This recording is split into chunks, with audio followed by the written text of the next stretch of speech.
8 plus. 8 plus.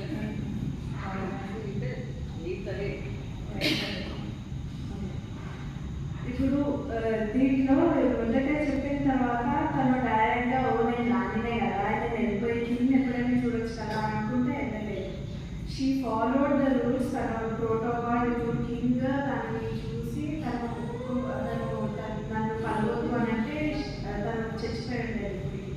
కానీ తను she was humble.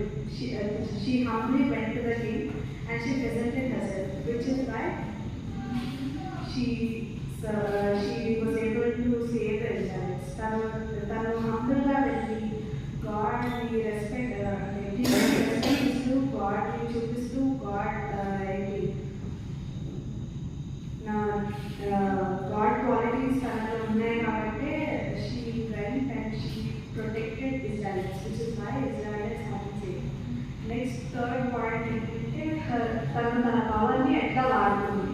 Now, there are many kings who use their power for bad things. There are many examples in the Bible also, but I will not be telling them. For now, we will be concentrating on Esther. ఇప్పుడు Esther chapter 8 verse 3 లో చూస్తే